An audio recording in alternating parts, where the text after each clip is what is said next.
Okay, so here we are on this day and we are discussing the future of mankind, what is to come, and why an equal money system is certain and cannot be stopped, and that its foundations will be in place within the next 10 years and will be the system of support in the world in 20 years' time. It is simplistic. Those that is listening to this interview, you are the elite of the world. You are the minority. And you have gained power and control over others through a system of money utilizing the illusion of free choice under the banner of democracy. The principle of democracy as it exists is the principle of one vote for one man. The way that is being utilized to control is to give people hope. Whoever gives the best message of hope will be the next president or the next leader. Equal money is not a message of hope. It's a message of fact. What do you think the masses is going to vote for? Worldwide. So I invite you to investigate the principles of an equal money and labor system, because by hook or by crook, that means you're either going to be there participating in establishing the system, which means you join and enjoy the journey of this, or you'll be voted out, and obviously who's in government does what? Makes the rules. What rules are we talking about? What type of education is given to children? What type of economic system is used? What type of labor system is used? What type of governance is used? What is the morality of the group?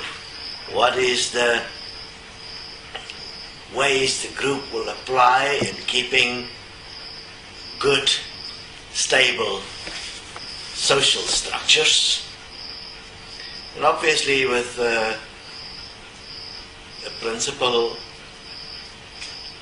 that is based on valuing life equally through an actual system that produced what it says it does, which supports everyone, is best for all, and obviously those that currently is disempowered will see it so. Those that's got more than their fair share obviously will not. I mean, you got more than your fair share, that's unfair, that will thus be corrected. And again, you'll be the minority, and your vote under democracy goes according to what the majority decides. This is inevitable to happen, and understand that destiny in terms of its existence has been a process of research. We started off with the spiritual because, like all, I was also blissfully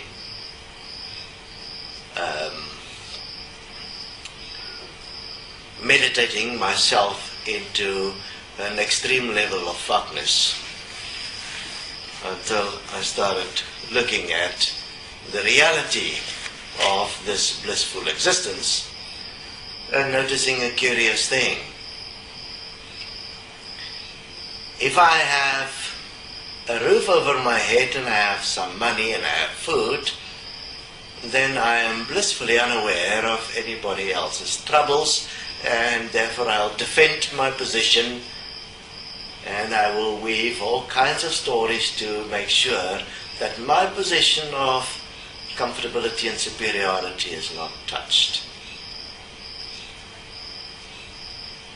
But what I then noticed is if I then do not have these things, I am disempowered to the effect that I have virtually no say in what happens to my reality, because I do not have the tools to support myself.